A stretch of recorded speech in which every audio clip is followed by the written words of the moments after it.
Hi, I'm Elise, this is Witch Way, and in this video I'll be taking you through part 1 of the witch lore of Sabrina the Teenage Witch. This 90s sitcom was based off the Archie comics of the same name. In 1996, the movie Sabrina the Teenage Witch was released.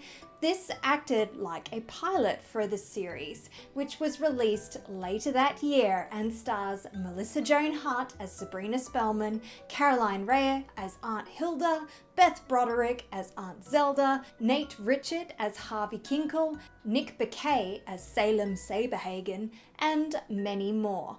The series follows Sabrina, who, on her 16th birthday, finds out she is half mortal, half witch. With the help of her aunts and talking cat, she struggles to balance high school drama with her friends and boyfriend Harvey, with coming to terms with being a witch, getting her witch's license, and solving the Spellman family secret.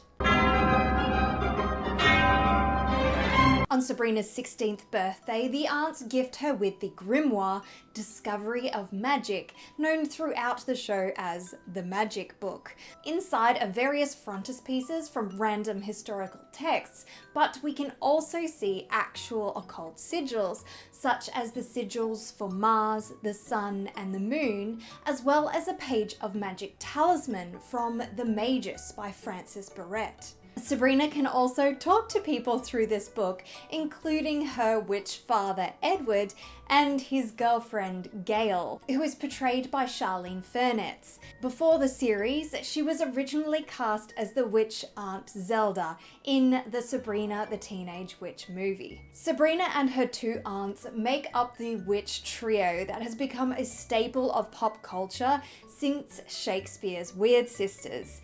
The Spellman'S even recreate the infamous scene of the witch's song when creating a revenge potion.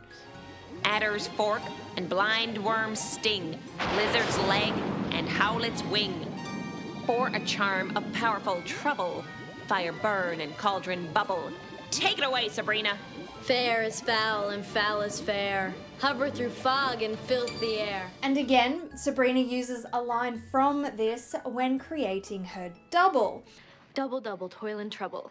Bill Shakespeare stole that from us. This double attends Harvey's Halloween party dressed as the stereotypical witch in a pointed hat, while the real Sabrina has to attend cousin Marigold'S party in the other realm, where most witches live.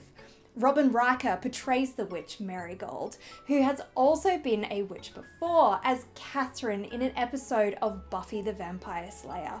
See my Witches of the Buffyverse for more on that. Marigold's daughter, Amanda, is portrayed by Emily Hart, Melissa Joan Hart's real-life younger sister. She appears in various episodes throughout the series and goes on to voice Sabrina in Sabrina the Animated Series. This other realm is governed by the Witches' Council.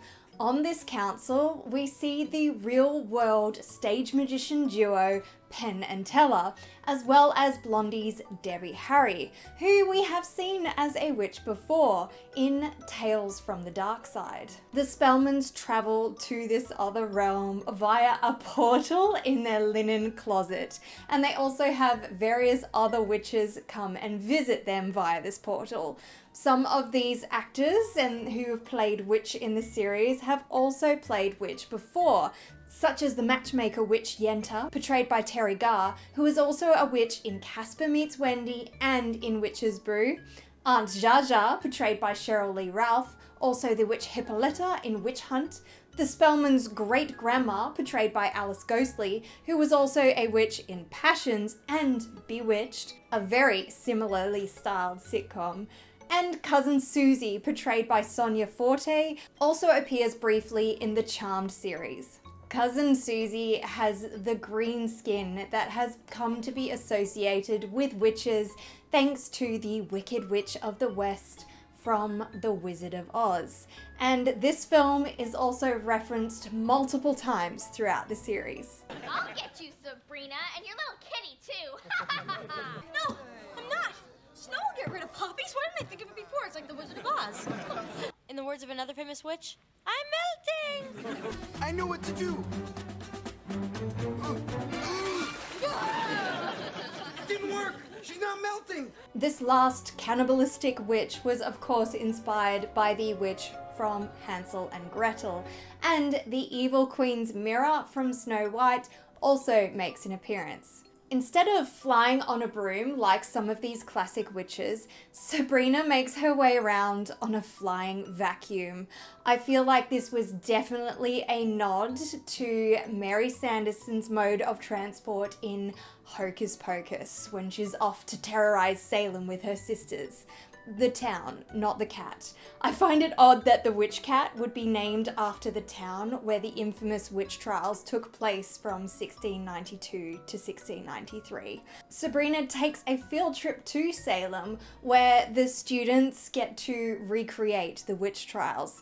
This takes place during the episode The Crucible, named after the Arthur Miller play, which too was inspired by the Salem Trials.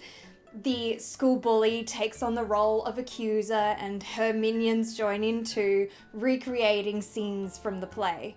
Though they do get the number of those hanged in Salem slightly wrong. Fueled by the flames of vengeance and persecution, the Salem witch trials lasted a year. By the end of 1693, 20 were hanged, and the town had seen its darkest days. 20 did die, though it was 19 who were hanged. As we know, one, Giles Corey, was crushed to death to elicit a confession. After this field trip, Sabrina gives her aunts a gift. A kitchen witch. Sabrina, thank you. That was very thoughtful. We'll hang it over the cauldron. Kitchen witches stem from a Northern European custom and are displayed in the kitchen to ward off bad spirits or as a symbol for luck. Many still hang these puppets in their kitchens today. The aunts and kind of Salem make a cameo in the most recent incarnation of Sabrina in Chilling Adventures of Sabrina. And this Sabrina also recreates the opening sequence of the 90s series when changing outfits in front of the mirror. This series scores for lore, history, and sort of the craft, as most of the time the witches just point and make things happen.